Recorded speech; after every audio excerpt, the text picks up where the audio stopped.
ప్రస్తుతము ప్రతి ఒక్కరికి ఒక గుర్తింపు కార్డు ఉండాలి అనేటువంటి ఉద్దేశంతో ప్రభుత్వము వ్యవసాయదారులకు కూడా వారికి కూడా ఒక గుర్తింపు కార్డు ఉండాలి, ఎవరి పొలం ఎవరిది అనేటువంటి విధానాన్ని సులభంగా కనుక్కోవడానికి ఈ ఫార్మర్ రిజిస్ట్రేషన్ అనేటువంటి ఒక పథకాన్ని ప్రభుత్వం తీసుకొస్తుంది.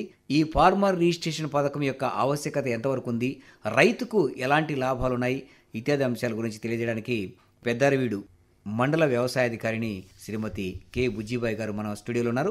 వారి ద్వారా తెలుసుకుందాం. నమస్కారం మేడం. నమస్కారం సార్. మేడం, ప్రతి ఒక్కరికి ఒక గుర్తింపు కార్డు ఇవ్వాలన్నది ప్రభుత్వ ఉద్దేశం. రైతులందరికీ కూడా ఈ ఫార్మర్ రిజిస్ట్రేషన్ చేస్తే రైతుకు ఎలాంటి లాభాలు ఉన్నాయంటారు? ఫార్మర్ రిజిస్ట్రేషన్ వల్ల పండించుకున్న ధాన్యం అయితేనేమి, మార్కెటింగ్లో అయితేనేమి ఎటువంటి సమస్యలు వచ్చేదానికి అవకాశం ఉంది? దీనివల్ల ఎటువంటి లాభాలు ఉన్నాయంటారు? వ్యవసాయ రంగానికి పూర్తి ఆధునీకరణ చేకూర్చడానికి ఈ ఫార్మర్ రిజిస్ట్రేషన్ అనేసి కేంద్ర ప్రభుత్వం కొత్తగా ఒకటి ఆవిష్కరణ చేసింది. దీని ద్వారా ఏంటంటే ప్రతి రైతుకి కూడా సొంతగా ఒక గుర్తింపు ఉండాలి. మనకి ఎలాగైతే ప్రతి ఒక్క ఎంప్లాయీస్కి పలానా ఎంప్లాయ్ అనేసి ఒక గుర్తింపు కార్డు ఎలా అయితే ఉందో, అలాగే రైతు అన్నం పెట్టే రైతన్నకి కంపల్సరీగా ఒక గుర్తింపు కార్డు ఉండి తద్వారా రాష్ట్ర ప్రభుత్వం కానీ కేంద్ర ప్రభుత్వం కానీ అందించే పథకాలని వాళ్ళు సులభతరంగా పొందడం కోసము మనకి రైతులకి ఒక విశిష్ట రైతు గుర్తింపు కార్డు అని ఒక 11 అంకెల సంఖ్యతోటి ఈ సంవత్సరము మనకి కేంద్ర ప్రభుత్వం చేపట్టిందనమాట. దీంట్లో భాగంగానే ప్రతి రైతు సేవా కేంద్రాల నందు ప్రతి రైతు కూడా ఏ గ్రామానికైతే చెంది ఉంటారో ఆ రైతు మన వ్యవసాయ శాఖ ద్వారా రైతు సేవా కేంద్రాల్లో పనిచేస్తున్న వ్యవసాయ గ్రామ సహాయకుల ద్వారా మనకి వాళ్ళ ప్రతి రైతుని కూడా వాళ్ళ విశిష్ట కార్డుని, వాళ్ళకున్న డేటాని పొందుపరిచి వాళ్ళకు ఒక విశిష్ట గుర్తింపు కార్డుని ఇవ్వడం అనేది జరుగుతుంది. దీంట్లో భాగంగానే ప్రతి రైతుకు కూడా ఈ విశిష్ట కార్డు ద్వారా ఏంటంటే అనేక లాభాలు ఉన్నాయి. మనం ఇంతవరకు ఇస్తున్న రైతు భరోసా కానీ, పిఎం కిసాన్ కానీ ప్రతి రైతుకు కూడా అందేది. కానీ ఎవరైనా చిన్న సన్నకారు రైతులు ఉంటే వాళ్ళకి కొంచెం మిస్ అవుతూ ఉండేది. అలాంటి వారికి కూడా ప్రతి రైతు కూడా వీళ్ళు పొందుతున్నారా లేదా, వ్యవసాయం చేస్తున్న ప్రతి రైతుకి కూడా ఈ పథకాలన్నీ అందే విధంగా చేకూర్చడం కోసం ఒక గుర్తింపు కార్డు అనేది మనకి ఈ కేంద్ర ప్రభుత్వం ద్వారా, రాష్ట్ర ప్రభుత్వాల ద్వారా ప్రతి రైతుకు అందించాలనే ఉద్దేశంతో మనం ఈ పథకాన్ని అనేది ముందుకు తీసుకొచ్చాం. చిన్న కమతాలు ఉంటాయి, కొంతమంది పెద్ద కమతాల రైతులు ఉంటారు. ఎవరు ఈ పథకాల్లో రిజిస్ట్రేషన్ చేసుకోవడానికి అర్హులు అంటారు? మనకి ప్రతి రైతు కూడా అర్హులవుతారు రిజిస్ట్రేషన్ చేయించుకోవడానికి. ఎందుకు అంటే మనం రైతు భరోసా కానీ, పిఎం కిసాన్ కానీ ఆ రేషన్ కార్డులో ఉన్న ఒక పర్సన్కే అందిస్తాము. కానీ ఇక్కడ ఏంటంటే మనం రైతులు ఏంటంటే ప్రతి దానికి కూడా మనం విత్తనాలు కొనుగోలు చేసుకోవాలన్నా, అమ్ముకోవాలన్నా కానీ, లేదా మనకి ఏదైనా పంట రుణాల కోసం కానీ, ఏదా డ్రిప్పులు తీసుకోవడం కోసమైనా కానీ, ఇలాంటి వాటి కోసము ప్రతి భూమిని కూడా సాగులోకి తీసుకొస్తాం. కాబట్టి ప్రతి ఒక్క రైతు కూడా దీనికి అర్హులు అవుతారు. కాబట్టి కుటుంబంలో ఎంతమందికి పొలం ఉన్నా కానీ ప్రతి రైతు కూడా చేయించుకోవాలని కోరుతున్నాము. చాలామంది రైతులకు కార్డు తీసుకోవడం అయితే తెలుసు. కార్డు తీసుకున్న తర్వాత వాళ్లకు ఎటువంటి ప్రయోజనాలు అందుతున్నాయి, ఏ ఏ ప్రయోజనాలు ప్రభుత్వం ద్వారా అందేదానికి అవకాశం ఉంది అన్న అంశం సరిగా అవగాహన ఉండదు. ఈ కార్డు తీసుకున్న వాళ్ళకి ఏ రకాల ప్రయోజనాలు సమకూరేదానికి అవకాశం ఉందంటారు?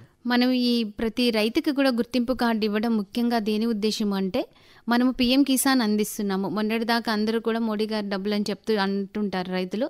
అయితే ఈ పిఎం కిసాన్ ద్వారా ఈజీగా మనం ఈ గుర్తింపు కార్డు కలిగిన రైతులకి ఈ తీసుకొచ్చినట్లయితే మనకి వీళ్ళ అర్హతని బట్టి మనం ఆ పిఎం కిసాన్ అందించడం అనేది జరుగుతుంది.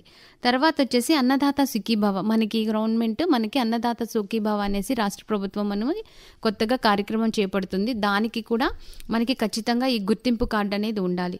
తర్వాత వచ్చేసి పంటల బీమా, ప్రతి రైతుని కూడా ఏ సమయంలో అయినా సరే, ఖరీఫ్ సీజన్ కానీ, రబీ సీజన్ కానీ, సమ్మర్ సీజన్లో కానీ మనం పంటలు వేసుకుంటూ ఉన్నాము. ఆ పంటల బీమా పొందాలన్నా కూడా మనకి ఈ రైతు గుర్తింపు కార్డు అనేది ఖచ్చితంగా కావాలి. తర్వాత పంట రుణాలపై వడ్డీ రాయితీ, ప్రతి రైతుకి ప్రతి సంవత్సరం కూడా ₹1,00,000 దగ్గర మనకి వడ్డీ రాయితీ ఇస్తున్నారు. దానికి వడ్డీ లేకుండానే ప్రతి రైతు కూడా మనం వినియోగించుకోవచ్చు. దానికి కూడా బ్యాంకర్స్ కూడా ఇప్పటి నుంచి ఈ రైతు గుర్తింపు కార్డు అనేది ఖచ్చితంగా అడుగుతారు. తర్వాత రాయితీపై వ్యవసాయ యంత్రాలను ఇస్తున్నాము. ఇప్పుడు మనం సబ్సిడీ రూపంలో ప్రతి రైతుకు కూడా 50% సబ్సిడీ కింద రాష్ట్ర ప్రభుత్వము మనకి ఇంప్లిమెంట్స్ అనేవి చిన్న సన్నకారు రైతులకి అందిస్తున్నాము. దానికి కూడా మనకి గుర్తింపు కార్డు అనేది ఖచ్చితంగా కావాలి. తర్వాత సూక్ష్మ పోషకాలు మనకి జింకు, జిప్సం, బోరాన్ అనేవి సూక్ష్మ పోషకాలు అనేవి మన పొలంలో తరచూ చూస్తూ ఉంటాము. వాటికి కూడా ప్రభుత్వం మనకి సబ్సిడీ రూపంలో మనకి అందిస్తారు. ఆ అందించాలన్నా కానీ ఆ రైతు గుర్తింపు కార్డుని బేస్ చేసుకొనే మనం ఇతను రైతు కాబట్టి ఇతను వ్యవసాయం చేస్తున్నారు అనేది ఆ గుర్తింపు కార్డు ద్వారా తెలుసుకొని మనము ఆ రైతులకు అందించగలుగుతాము. తర్వాత మనము చాలా సంవత్సరాల నుంచి చూస్తున్నాము, వర్షాలు అనేవి సరిగా లేకపోవటం వల్ల మనం బిందు సేద్యం మీదకి మొగ్గు చూపాము. ఆ బిందు సేద్యానికి సబ్సిడీలు 90% సబ్సిడీ నుంచి కూడా మనం తీసుకుంటూ ఉన్నాము. ఆ సబ్సిడీ రూపంలో రావాలన్నా కూడా ఆ రైతుకి ఎంత పొలం ఉందనేది మనకి గుర్తింపు కార్డు ద్వారానే మనం తెలుసుకుంటాం. ఈ రాయితీలు పొందాలన్నా కూడా మనకి గుర్తింపు కార్డు అనేది ఉండాలి. తర్వాత పంట రుణాలు, తర్వాత పెట్టుబడి సాయము, ఇలాగా అనేక పథకాల గురించి మనము ప్రతి రైతుని కూడా ముందుకు తీసుకెళ్లాలనే ఉద్దేశంతో, ఆ రైతుకి న్యాయం జరగాలనే ఉద్దేశంతో ఈ మన గుర్తింపు కార్డులు అనేది చేసి ఆ రైతుకు అందించడం వల్ల ఈ పథకాలన్నీ కూడా ఇంకా మళ్ళీ ప్రభుత్వం ఏదన్నా కొత్తగా అధునాతనంగా ఏదన్నా కొత్తగా చేస్తున్న పథకాలకి కూడా ప్రతి రైతుకి కూడా ఒక గుర్తింపు కార్డు ఉండాలనే ఉద్దేశంతో మనకి ఈ రైతు గుర్తింపు కార్డుని మన కేంద్ర ప్రభుత్వం ఇది ప్రారంభించడం జరిగింది. కాబట్టి ప్రతి రైతు కూడా మన రైతు సేవా కేంద్రాలలోకి వెళ్ళి వాళ్ళ ఆధార్ కార్డు, పొలం పాస్బుక్ గనక ఇచ్చినట్లయితే వాళ్ళకి 5 నిమిషాల్లోనే మనకి ఆ మొబైల్ నెంబర్ ఏదైతే మన ఆధార్కి మొబైల్ నెంబర్ లింక్ అయిందో ఆ ఓటీపీల ద్వారా చేస్తున్నారు. లేదా ఓటీపీలు అందకపోయినా కానీ ఫేషియల్ యాప్ లేదా మన వేలుముద్రలు వేసి తంబు ద్వారా కూడా ఆల్మోస్ట్ ఇప్పటికే రాష్ట్ర ప్రభుత్వంలో 80% వరకు మన ప్రకాశం జిల్లాలో ఈ గుర్తింపు కార్డు అనేది చేసి ఉన్నారు.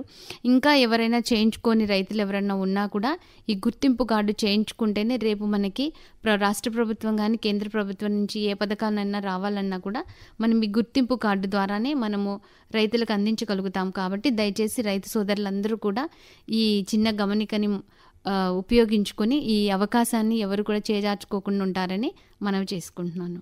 ఇంకా ఈ గుర్తింపు కార్డు ద్వారా మనకి ఇప్పుడు వస్తున్న ఎన్పిఎస్ఎస్ యాప్, ఆ రైతు ఏ పొలంలో అయితే మనము ఆ రైతుకు గుర్తింపు కార్డు ఇస్తాము ఆ సర్వే నెంబర్స్లో ఎన్పిఎస్ఎస్ యాప్ అనేసి ఏపీసీఎస్ఎస్ యాప్ అనేసి అన్నీ చేస్తున్నాం. దీని ద్వారా ఏంటంటే మనకి ఏదైనా పొలంలో తెగులు కానీ ఏదైనా పురుగు కానీ ఉన్నప్పుడు మనకు ఆ యాప్ ద్వారా మనం దాన్ని ఫోటో కనుక క్యాప్చర్ చేసుకున్నట్లయితే రైతు అక్కడికక్కడే దానికి రెమెడీ కింద ఏ పురుగు మందు కొట్టాలి, ఏం కొట్టాలనేది కూడా మనము ఈజీగా గుర్తించగలుగుతాము. కాబట్టి ప్రతి రైతు సోదరులు కూడా ఈ రైతు విశిష్ట గుర్తింపు కార్డుని గనుక పొందినట్లయితేనే మనం వ్యవసాయ శాఖలో ప్రతి ఒక్క దానికి కూడా ఈ కార్డుని ఉపయోగించుకొని వీళ్ళు సబ్సిడీలు తీసుకున్నారా లేదా ఎప్పుడన్నా లబ్ధి పొందారా లేదా, ఇప్పుడు ఏదన్నా వర్షాలు అధికంగా పడి పంట నష్టాలు వస్తాయి, పంట నష్టం వచ్చినప్పుడు మనం ఆధార్ కార్డు కాకుండా ఆ గుర్తింపు కార్డు మన బ్యాంక్ అకౌంట్కి లింక్ అవుతుంది. ఆ లింక్ అయినప్పుడు మనము వీళ్ళ పంట నష్టం రాసినప్పుడు ఆటోమేటిక్గా మనం ఏదైతే ఇన్పుట్ సబ్సిడీ వీళ్ళకి రాసామో అది వాళ్ళ అకౌంట్కి అనేది చేరడానికి వీలుగా ఉంటుంది. తర్వాత మనకి ఏదైనా అధిక వర్షాలు పడినప్పుడు కానీ లేదా అసలు వర్షాలు లేక ఈ సంవత్సరం పంట నష్టం రాసాము అలాంటప్పుడు, లేదా మనకి రేపు విత్తనాలు అనేది రాయితీ కింద ప్రతి సంవత్సరం ప్రభుత్వము 33% నుంచి 50% వరకు కూడా రాయితీ కింద అందిస్తున్నాము. ఆ విత్తనాలు వాళ్ళు లబ్ధి పొందాలి అంటే ఖచ్చితంగా ఈ గుర్తింపు కార్డు అనేది రైతులకు అనేది ఉండాలి. దాని ద్వారానే సబ్సిడీ రూపంలో ఏ రైతు అయితే చిన్న సన్నకారు రైతులు ఉంటారో లేదా కొంచెం ఎస్సీ ఎస్టీ బీసీలను కూడా గవర్నమెంట్ ప్రభుత్వము మనకి వాళ్ళని కూడా ముందుకు తీసుకెళ్ళి ప్రోత్సహించి వాళ్ళకు కూడా వ్యవసాయ రంగాల్లో ముందుకు తీసుకెళ్లాలనే ఉద్దేశంతో ఉన్నారు. కాబట్టి వాళ్ళు కూడా మనకున్న భూమి ఎక్స్టెంట్ని, మనకు కొంతమంది పెద్ద రైతులు ఉంటారు, కొంతమందికి 1 ఎకరానే ఉంటుంది లేదా 2 ఎకరాలు ఉంటుంది.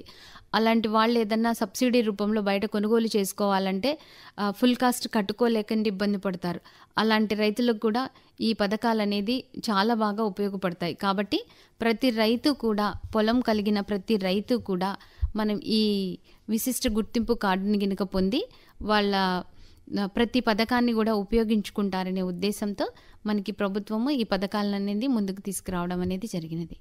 దేశానికి వెన్నుముక్కైన రైతు, అందరికీ అన్నం పెడుతున్న అన్నదాతకి ఒక గౌరవంగా ఒక గుర్తింపు కార్డు ఉండాలి. ప్రతి మనిషికి గుర్తింపు కార్డు ఏదో ఒక రూపంలో ఒక ఐడెంటిటీ కార్డు అనేది ఉంది. కానీ ఇంతమందికి అన్నం పెడుతున్న రైతుకి కూడా ఒక గుర్తింపు కార్డు ఉండాలనే ఉద్దేశంతో మన కేంద్ర ప్రభుత్వము దీన్ని ముందుకు తీసుకొచ్చి ఈ కార్యక్రమాన్ని అందరు రైతులకు ఉపయోగించుకునేలాగా చేయడం కోసమని ఈ కార్యక్రమాన్ని తీసుకొచ్చారు.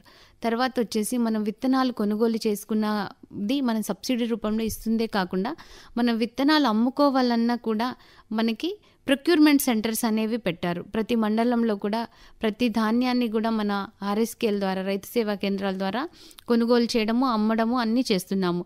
దానికి కూడా ఈ గుర్తింపు కార్డు అనేది ఖచ్చితంగా ఉండాలి. కాబట్టి ప్రతి రైతు కూడా దీన్ని ఉపయోగించుకుంటారనే ఉద్దేశంతో మన కేంద్ర రాష్ట్ర ప్రభుత్వాలు రైతులకి ఒక సహాయం చేయాలనే ఉద్దేశంతో ఈ రైతు విశిష్ట గుర్తింపు కార్డును అనేది పెట్టడం జరిగినది.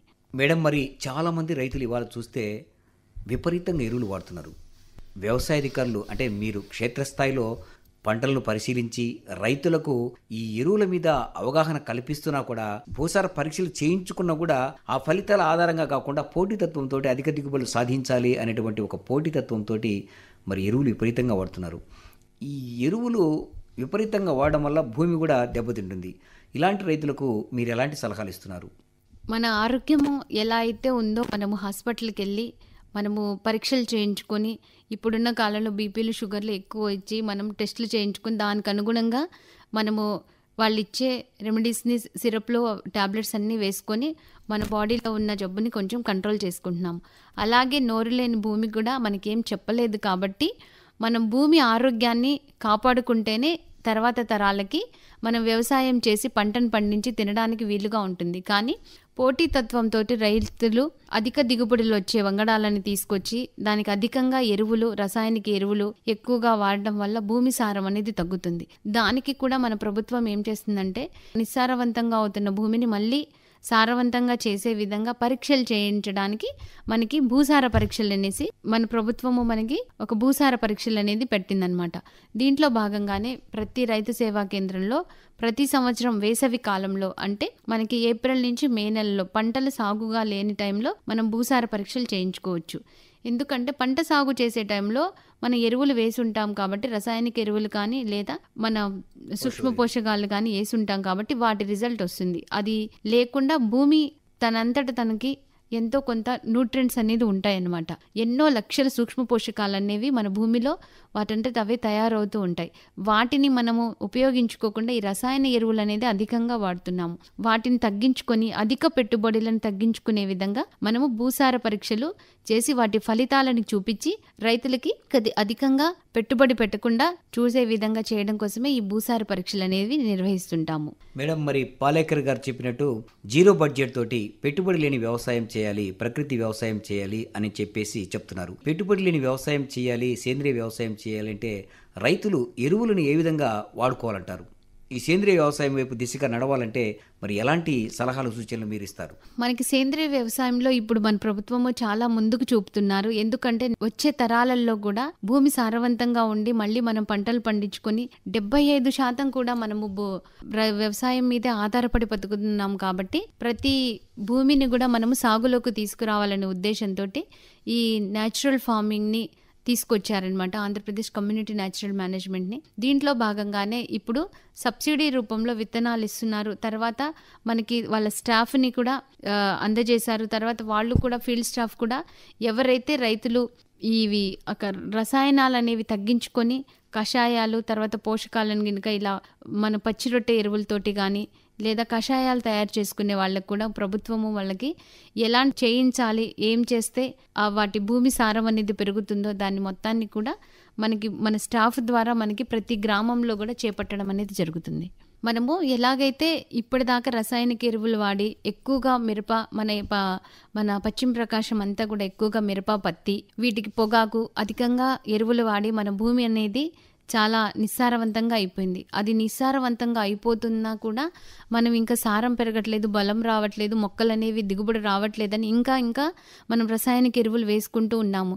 దీన్ని తగ్గించడం కోసం అనేసి కొంచెం సేంద్రియ వ్యవసాయం వైపుకు మొగ్గు చూపాలని రాష్ట్ర ప్రభుత్వం, కేంద్ర ప్రభుత్వం ఎక్కువగా మన ఆరోగ్యం బాగుండాలి. ఇప్పుడు వాడుతున్న రసాయనిక ఎరువుల వల్ల చాలామందికి అధికంగా క్యాన్సర్స్ రావడం, గర్భస్రావం అవ్వడం, మనకి ఫర్టిలిటీ అనేది పిల్లలు కనే శక్తిని అనేది ఆడవాళ్ళు చాలా కోల్పోవడం అనేది జరుగుతుంది. వాటిని కంట్రోల్ చేయడం కోసమే మనం తినే ప్రతి ఒక్కటి కూడా ఆహార రూపంలో వెళ్తుంది. ఆ ఆహార రూపంలో ఏదైతే వెళ్తుందో దాంతోపాటు రసాయనిక ఎరువులు కానీ లేదా పురుగు మందులు కానీ అవశేషాలు ఎక్కువగా వెళ్ళటం వల్ల కూడా మనకి అన్ని సమస్యలు వస్తున్నాయి.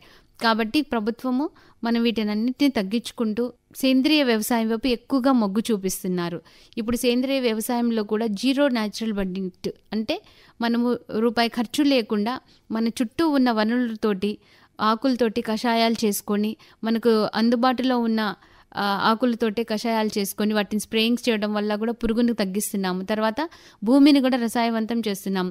వానపాముల ఎరువులు కూడా ఎక్కువగా వేసుకోవడం వల్ల కూడా భూమిని 10 times మనం ఎలా అయితే రసాయనిక ఎరువులు వేసుకుంటున్నామో దానికంటే కూడా ఎక్కువగా ఇందులో నుంచి మనం సేంద్రియ వ్యవసాయం చేయడం వల్ల కూడా అధిక దిగుబడులు సాధించగలుగుతున్నాం. అలాగే ఆరోగ్యాన్ని కూడా కాపాడుకోగలుగుతున్నాము. కాబట్టి రైతులు కొంచెం రసాయనాలు అనేవి తగ్గించుకొని సేంద్రియాలను కొంచెం మొగ్గు చూపిస్తూ దానితో పాటు మనం పాడి పశువులు కూడా పెంచుకుంటూ ఒక ఆదాయమే కాకుండా వ్యవసాయంతోనే కాకుండా పాడితోటి పశువులు పంటని రెండు కలిపితేనే ఆ రైతు కుటుంబానికి ఎక్కువ ఆదాయం వస్తుంది. కాబట్టి వీటిని అన్నీ ఉపయోగించుకుంటూ ముందుకు వెళ్ళాలనే ఉద్దేశంతో చేసుకుంటూ ముందుకి రైతు ఇంకా ఉత్పత్తిని పెంపొందించుకోవాలని కోరుతున్నాము.